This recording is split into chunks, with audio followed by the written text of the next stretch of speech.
السلام عليكم ورحمة الله. مرحبا بكم في قناة كليكوك. معكم مريم بركات. اليوم سوف أقدم لكم طريقة تزيين هذه الكيك، وهي تدخل في إطار الكيكات الأمريكية أو الكيك ديزاين. زينتها بطريقة الستنسل أو المرسام. تتكون من طبقتين من كيكات الشوكولاتة محشوة بكريمة الزبدة بالشوكولاتة وكذلك بالنوتيلا، مغلفة بغناش شوكولاتة، وزينتها على هذه الطريقة. أعتذر أن الفيديو طويل بعض الشيء، لكن لكثرة المراحل حاولت اختصارها قدر المستطاع. سوف نحتاج أول شيء إلى كيكتين بالمقادير التي تجدونها في أسفل الفيديو. سوف تحصلون على كيكتين وطهوت بنفس المقادير، كيكة واحدة قطرها 20 سنتيمتر وكيكتين قطرهما تقريبا 8 سنتيمترات. استخدمت فقط هذه الآنية، أزلت اليد بمساعدة هكذا أداة لنزع البرغي. نزعت البرغي واستخدمته يعني كقالب. إذا توفر لكم القالب يعني لا مشكلة، هذه فقط يعني فكرة لمن لا يتوفر يعني على قالب صغير.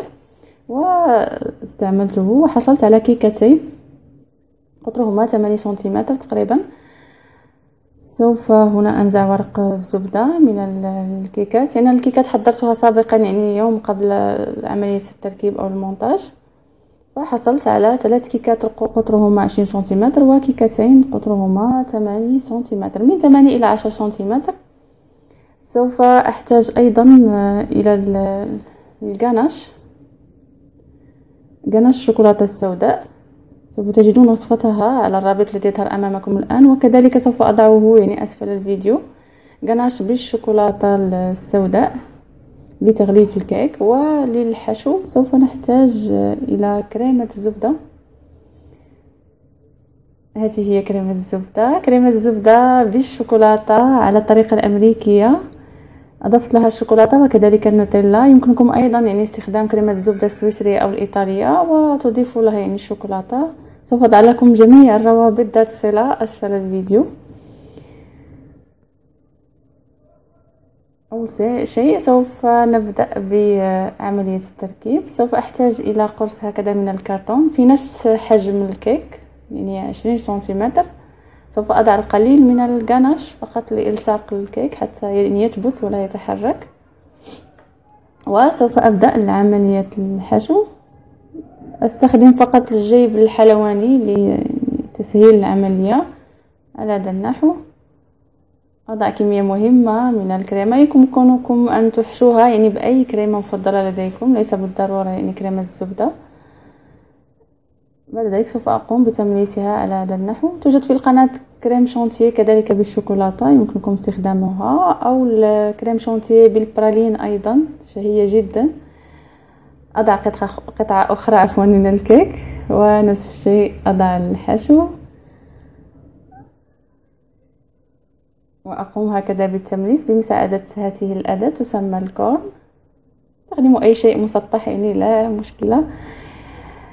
وأضع هنا الكيكة الثالثة لأحصل يعني على 3 طوابق، يعني علو جميل يعطي منظر للحلوى. هذا هو شكلها.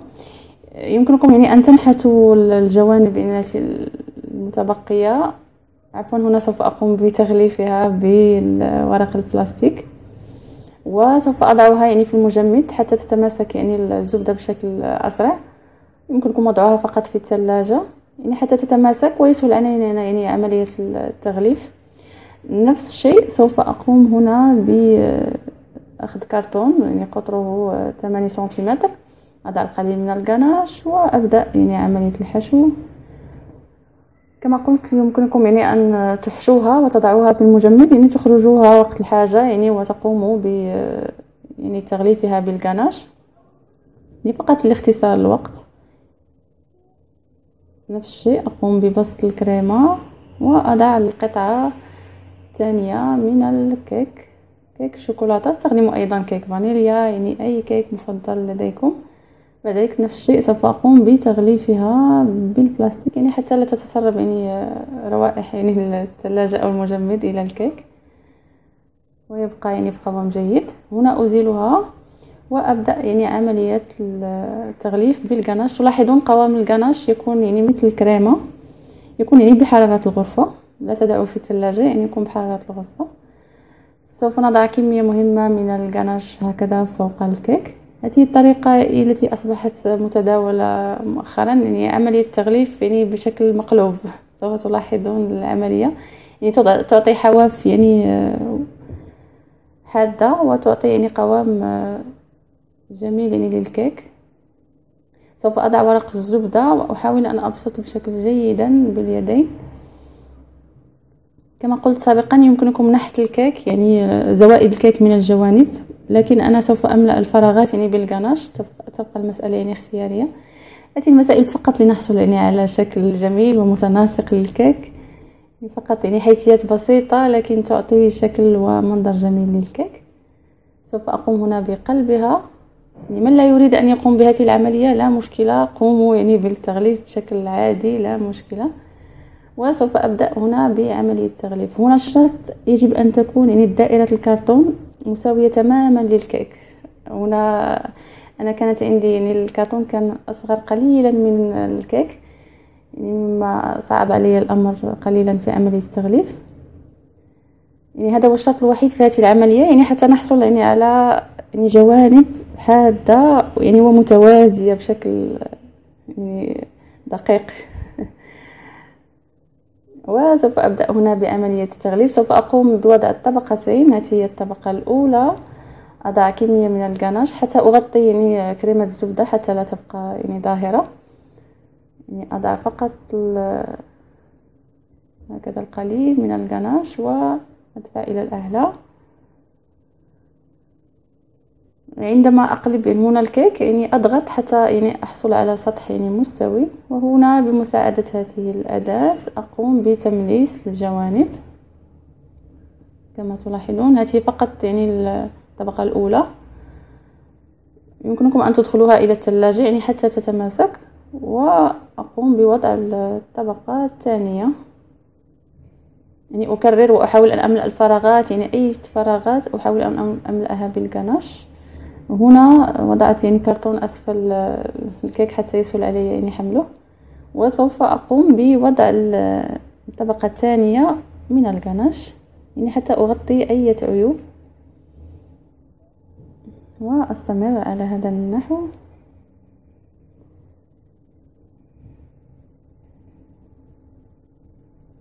استخدم يعني سباتول أو سكين، يعني أي شيء متوفر في المنزل، وأكرر نفس العملية، عملية التمليس مرارا وتكرارا. وهو القرص يعني الدوار يساعد في هذه العملية. من لم يتوفر عليه، أذكر أني استخدمت في كيكة الدمية باربي، استخدمت يعني فقط يعني هكذا يعني إناء أو صينية كانت تتحرك مقعرة قليلا من الأسفل، وكانت تتحرك يعني عندما أضعها على سطح مستوي كانت تتحرك. يمكنكم أن ترجعوا إلى الفيديو يعني تلاحظوا هذه المسألة. يعني هي فكرة أننا إذا لم نتوفر على القرص الدوار يعني تستخدموا هذه الطريقة. يعني هنا نفس الشيء، أقوم بالعملية، أقلب الكيك يعني حتى أحصل على السطح مستوي. هناك أيضا أداة لقياس يعني القياسات بدقة، نضعها فوق الكيك وتعطينا يعني قياسات بدقة أكثر. يعني فقط هذه مسائل يعني فقط لنحصل يعني على قياسات دقيقة ومنظر يعني جميل. أكرر هذا الأمر، يعني لا يجب أن تتبعوا هذه المراحل، تبقى المسائل يعني اختيارية. هنا قمت بوضع طبقتين ضعتها في الثلاجة، وبعدما أن وضعت الطبقة الثانية أقوم بقلبها وأزيل يعني هنا ورق الزبدة، يعني وأحاول أن أسوي الوجه أو الجوانب يعني قدر المستطاع بهذه الطريقة. يفضل أن تستخدموا في الجناش الشوكولاتة يعني الشوكولاتة الحقيقية التي تحتوي يعني على زبدة الكاكاو. يعني كلما احتوت على زبدة الكاكاو أكثر يعني تكون ألذ أكثر، يعني لعشاق الشوكولاتة طبعا، مع أني لست من عشاق يعني الشوكولاتة، لكن يعني هذه الكيك يعني لقد استحسان محبي الشوكولاتة. ونفس الشيء هنا بالكيك الكبير ذو القطر 20 سنتيمتر، كذلك قمت بقلبه وأزلت ورق الزبدة. وهنا سوف أقوم بوضعه في طبق تقديم. ما لا يعجبني في الكيك الشوكولاتة والفوضى التي يحدثها بسبب يعني اللون الأسود. وهنا سوف أقوم بوضع أعواد خشبية حتى يعني أستطيع أن أضع الكيك الآخر فوق الكيك الصغير يعني فوق الكيك الكبير، ويتحمل يعني ثقل الكيك، لأن هذا النوع من الكيك يكون ثقيل يعني وليس مثل الجينواز الشوكولاتة أو الكيكة الإسفنجية، ويكون يعني ثقيل. ومع الحشو يعني كريمة الزبدة. وهنا أحاول أن أضغط على الأعواد الخشبية حتى تدخل جيدا، وسوف أقوم بوضع الكيك الصغير فوقه على هذا النحو بحذر يعني بمساعدة سباتول أو سكين، ونحصل على كيك من طبقتين. هنا تبقى مسألة يعني التزيين مسألة اختيارية. أنا سوف أزين الجوانب بكريمة الزبدة، لونتها باللون الأخضر، استخدمت هذا الرأس، وسوف أقوم يعني بتزيين الجوانب يعني حتى نغطي أيضا يعني أي عيوب. يمكنكم أيضا تغليفها يعني بكريمة الزبدة، يعني لا تغلفوها بالغناش، تغلفوها بكريمة الزبدة وتبدعوا كيفما تشاءون في التزيين. هناك عدة يعني طرق لتزيين هذا النوع أو هذه الأنواع من الكيك. فقط تستهويني الحلويات الأمريكية أكثر، يعني هناك جانب كبير يعني للإبداع فيه. أما الحلويات الفرنسية أصبحت الآن تعتمد كثيرا يعني على القوالب. هنا زينتها كما قلت لكم بالستنسل، أو يسمى أيضا المرسام أو البوشوار، يتباع على هذا الشاكلة، تكون يعني من البلاستيك رقيق جدا. هذا هو، تكون بعدة أشكال كما تلاحظون، بلاستيك فود جريد، بلاستيك ستانسل. تباع عند الذين يبيعون مستلزمات الحلويات في المغرب، خارج المغرب يعني هي متواجدة يعني متوفرة في الأسواق. سوف أقوم بتثبيتها بهذه الإبر، يعني أحاول أن أضعها وتكون يعني بطريقة مستقيمة. إذا وجدتم مساعدة فلا بأس في الأمر، يعني حتى تقوموا بتثبيتها بكل سهولة. وسوف أقوم بإدخال الإبرة معقمة بالطبع، أدخلها في الكيك يعني حتى تثبت، يعني يثبت الستنسل أو المرسام، هو غالبا معروف يعني بالستنسل. نزين به أيضا يعني السابلي على هذا النحو، أثبته. وأقوم الآن بوضع الكريمة الزبدة التي لونتها. حاولوا أن تقوموا بالعملية فقط يعني عموديا وليس أفقيا. أنا أمرر قليلا هكذا أفقيا، لكن يعني من الخطأ فعل ذلك. فقط يعني مرروه عموديا حتى لا يتسرب يعني إلى الجوانب، ويجب يعني أن يكون مثبت بشكل جيد حتى لا تتسرب يعني الكريمة. سوف أمرر هنا بالكورن، أو استخدموا أي أداة مسطحة، مسطرة، أي شيء متوفر، وأزيل هنا الزائد. إما أن تحتفظوا يعني بطبقة يعني سميكة من كريمة الزبدة، أو يعني رقيقة يعني تزيل جميع الفائض. ادخلوها إلى الثلاجة أفضل يعني تتماسك أكثر، وبعد ذلك يعني تزيل الستنسل. نستخدم هذا المرسام إما مع كريمة الزبدة وأيضا مع الجلاساج غوير أو التثليج الملكي، ومعروف أيضا يستخدم في هذه مع يعني ستنسل. بالنسبة للجهة الأخرى المتبقية، هنا المشكلة يعني لا نستطيع أن نضع الستنسل فوق يعني كريمة الزبدة حتى مع وضعها في الثلاجة. حالما نخرجها يعني تبدأ تصبح يعني طيعة. فسوف أقوم يعني هكذا بوضع بلاستيك غذائي أو فيلم أليمونتير، يعني حتى أتجنب يعني أن أفسد الجهة الأخرى من الزينة ونحتاج إلى المساعدة. سوف أقوم هكذا نفس الشيء بوضع الإبر حتى أثبت الستنسل، وأكرر يعني نفس العملية. أضع كريمة الزبدة، استخدموا أي ألوان أي أشكال مفضلة لديكم، وأبقى أكرر نفس العملية. أزيل فائض كريمة الزبدة. هذه كريمة الزبدة بمذاق الفستق أو البيستاش، توجد أيضا وصفتها على القناة. كريمة الزبدة بالطريقة الإيطالية وكذلك السويسرية. وفي الأخير قمت بوضع الشوكولاتة يعني في قوالب سيليكون على هذا الشكل هرم، ولونتها يعني بالملمع الغذائي الذهبي، وزينتها هكذا بالقليل من العقيق الأخضر والبعض من الملمع. يعني تبقى هذه المسائل يعني اختيارية. وفي الحقيقة هذه يعني الكيك تحتاج إلى الورود، فقمت بوضع ورود يعني مصطنعة.